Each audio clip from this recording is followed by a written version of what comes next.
Good morning बच्चों। ये आप लोगों की वर्कशीट नंबर 36 है, 25 सितंबर की।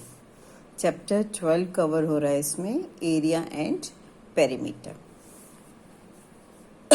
देखो पहले एरिया और पेरीमीटर में हमें डिफरेंस ज़रूर क्लियर होना चाहिए कि क्या है। एरिया में ये यहाँ मैंने शेडिंग दी हुई है और पेरीमीटर में कोई शेडिंग नहीं दे रखी है, जस्ट ये बाउंड्रीज है। तो एरिया में क्या है, जहाँ ये सरफेस है, एरिया मीन सरफेस, जहाँ पर हम कहीं पर भी पेंट वगैरह करते हैं। ठीक है। अब जैसे रेक्टेंगल आपने यहाँ पर लिया हुआ है, जैसे फील्ड होता है तो उसमें जहाँ पर आपने अनाज वगैरह बो करना है तो वो वहाँ एरिया आएगा। जहाँ फील्ड के बाहर कहीं कोई आकर डॉग या काऊ कोई भी आकर कुछ फील्ड के अंदर कुछ प्रॉब्लम ना करे तो फेंसिंग करते हैं, बाहर बाउंड्री बनाते हैं, जहाँ पर वायर लगाते हैं, तो उसको आप पेरीमीटर कहेंगे और इसको एरिया कहेंगे। ठीक है। ये लेंथ है और इसको हम ब्रेड्थ बोलते हैं। शॉर्टकट में इसको एल यूज करते हैं और इसको बी यूज करते हैं। ठीक है। Boundary means sum of all the four sides. अगर फोर साइड्स हैं तो फोर साइड्स, अगर ट्राइंगल होगा तो 3 साइड्स आ जाएगा, पेंटागन होगा तो 5 साइड्स आ जाएगा। अब area of rectangle, area of rectangle में length into breadth, L into B. Perimeter of rectangle sum of all the four sides, तो सम कर लेते हैं, L प्लस बी प्लस L प्लस बी, ये आ गया। इसका क्या मतलब हो गया, 2L प्लस 2B, और 2 कॉमन आ गया तो 2 within bracket L plus B. अगर हमें ये फॉर्मूला कभी एग्जाम टाइम में नहीं भी लर्न, लेकिन पेरीमीटर का हमें मीनिंग मालूम है, तो हम ये सीधा उसको ऐड करके भी निकाल सकते हैं।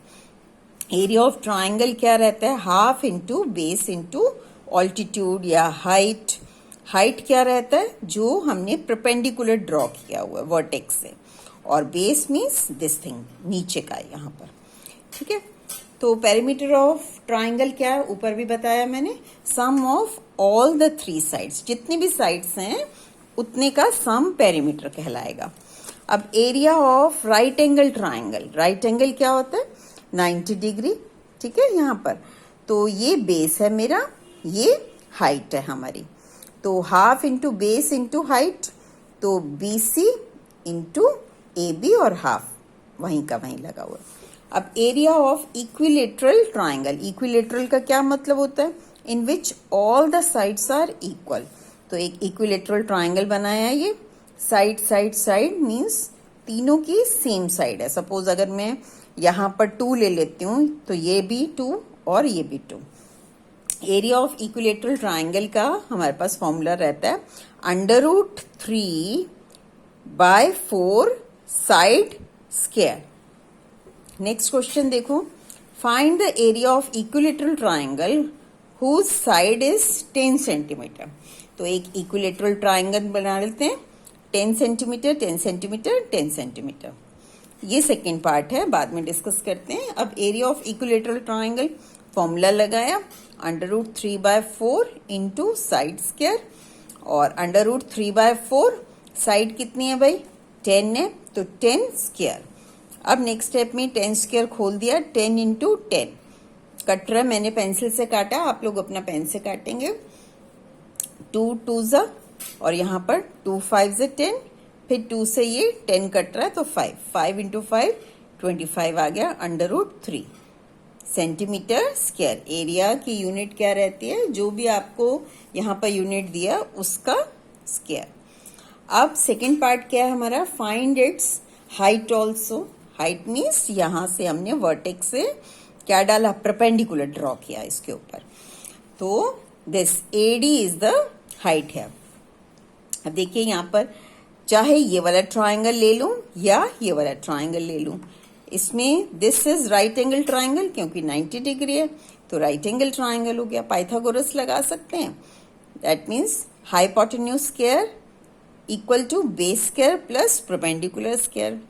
अब यहाँ पर ये 5 और 5 क्यों हुआ कि जब भी आपके पास यहाँ पर आइसोस्सेलेस ले लें ट्राइंगल, चाहे इक्विलेटरल ट्राइंगल ले लें, मीन्स ये दो साइड्स अगर इक्वल हैं और अगर मैं यहाँ से परपेंडिकुलर ड्रॉ करती हूँ तो ये थर्ड साइड को 2 इक्वल पार्ट्स में डिवाइड करता है। यहाँ 10 थी तो 5 5 आ गया, अगर 8 होती ये वाली साइड तो 4 4 आ जाता।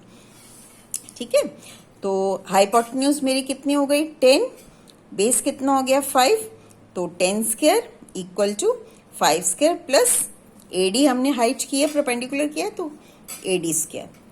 10 स्क्वायर मीन्स 10 इंटू 10 और ये कितना हो गया 5 इंटू 5। नेक्स्ट स्टेप में ये 5 इंटू 5 कितना बन गया 25 और 10 इंटू 10 कितना हो गया 100। इस 25 को इधर लेकर आए, प्लस था तो यहाँ माइनस हो गया 75 एडी स्क्वायर। अब एडी की वैल्यू फाइंड आउट करनी है तो बोथ साइड्स पे स्क्वायर रूट ले लेंगे हम। स्क्वायर रूट लिया तो ये स्क्वायर और स्क्वायर रूट हट गया हमारा, तो AD equal to under root 75। 75 को ब्रेकअप दिया 25 इंटू 3, नहीं तो अगर ऐसे नहीं किसी को 25 का टेबल नहीं ध्यान है तो कोई बात नहीं, आप अपना प्राइम फैक्टराइजेशन कर लेंगे यहीं पर साइड में। तो 5 इंटू 5, 5 इंटू 5 क्या हो गया 12 लग गया, एक 5 बाहर रहा तो 5 अंडर रूट 3। ठीक है, so height equal to 5 under root 3 centimetre. अब देखो यहाँ पर in isosceles triangle PQR of equal sides 5 and QS equal sides मेरी 5 है, तो ये 5 5 आ गए and QS equal to 4। QS क्या है मेरा, ये रहा QS, ये 4 गिवन है मुझे। फाइंड द एरिया, एरिया निकालने को कह रहा है PQR पूरा का पूरा। अब देखो यहाँ पर, यहां से मैं, ये मेरे पास क्या है राइट एंगल ट्राइंगल है, कौन सा वाला PQS राइट एंगल है, तो पाइथागोरस लगा सकते हैं, वो लगा दी। Pythagoras hypotenuse square equal to base square plus perpendicular square. Base कितने हैं गिवन है मेरे को 4, 4 आ गया 4 स्क्वायर। हाइपोटेन्यूज कितनी है 5 है तो 5 स्क्वायर, 5 स्क्वायर कितना हो गया 5 इंटू 5, ये कितना हो गया 4 इंटू 4, कितना माइनस कर दें इसको 25 माइनस 16 कितना आ गया 9, तो PS स्क्वायर इक्वल टू 9। अब PS क्या करेंगे भाई, यहाँ पर स्क्वायर है तो इसको भी 9 को भी स्क्वायर फॉर्म में लिख दूं तो 3 स्क्वायर। नेक्स्ट स्टेप में PS इक्वल टू कितना आ गया 3। ठीक है, ये रहा, सो हाइट इक्वल टू 3। अब हाइट आ गई मेरे पास, हाइट आ गई तो हम क्या कर सकते हैं यहाँ से, ये देखो ये हाइट है हमारी, ये हाइट है और पूरे एरिया निकालना है PQR का, तो मेरे पास बेस होना बहुत जरूरी है। अभी पीछे क्वेश्चन में भी मैंने क्या बताया, अगर ये दो साइड्स आपके पास इक्वल हैं और यहां से परपेंडिकुलर ड्रॉ कर रहे हो तो आपको ये परपेंडिकुलर थर्ड साइड को इक्वल पार्ट में डिवाइड करता है।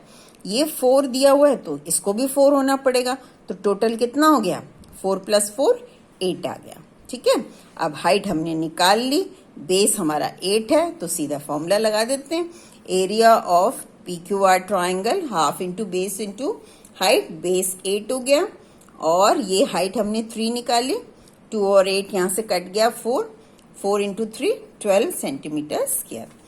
अब एक बार ये देख लेते हैं जरा, करेंगे आप लोग खुद ही कंप्लीट इसको। Find the area of an equilateral triangle of length of each of its side 12 centimetre. सबसे पहले एक क्या कर लेना आप लोगों ने, एरिया, ये ट्राइंगल बना लेना है। ठीक है, उसका आपको क्या निकालना है, एरिया निकालना है। तो पहले जरा इक्विलेटरल ट्राइंगल है तो यहाँ 12, यहाँ 12, यहाँ 12 भर लोगे। ठीक है, और सीधा एरिया ऑफ इक्विलेटरल ट्राइंगल का क्या फॉर्मूला किया अभी, ये √3/4 साइड स्क्वायर ये लगा देंगे और साइड की जगह पर यहाँ 12 गिवन है तो 12 स्क्वायर आ जाएगा। ठीक है, उसको ओपन करके काट पीट लेंगे, आंसर आ जाएगा। नेक्स्ट देखो, find the area of an isosceles triangle. Isosceles means 2 sides are equal, तो एक आइसोसेलेस ट्राइंगल बना लिया। फिर क्या कह रहे हैं, in length of its equal sides are 10 each, ये भी 10, ये भी 10, and the length of the third side, ये रही हमारी थर्ड साइड कितनी है 16 है। क्या निकालने को कह रहा है? फाइंड द एरिया, पूरा इसका एरिया निकालने को कह रहा है। कैसे करेंगे भाई? जैसे ये वाला क्वेश्चन किया हमने, सेम ऐसे, ठीक है। इसके निकालने के लिए आपने क्या करना है, पहले इसकी मेरे को हाइट चाहिए। हाइट कैसे निकालोगे? ये 16 है, तो ये आइसोसेलेस बन रहा है, तो ये 2 इक्वल पार्ट्स होंगे, तो ये 8 और ये भी 8 हो गया। तो किसी भी एक ट्राइंगल को ले लो, सपोज ये ले लिया मैंने, तो यहाँ पर राइट एंगल ट्राइंगल है और hypotenuse square equal to base square plus perpendicular square, Pythagoras लगा ली। पाइथागोरस लगाने से आपके पास थर्ड साइड ये आ जाएगी, ये 8 है, ये 10 है, ठीक है। तो आपके पास ये, इसको नेमिंग कर देंगे और नेमिंग करने के बाद ये चीज निकल गई, हाइट निकल गई, हाइट निकल गई, बेस आपके पास 16 है, तो सीधा सीधा फॉर्मूला लगा देंगे, area of triangle half into base into perpendicular का, ठीक है। ओके बेटा।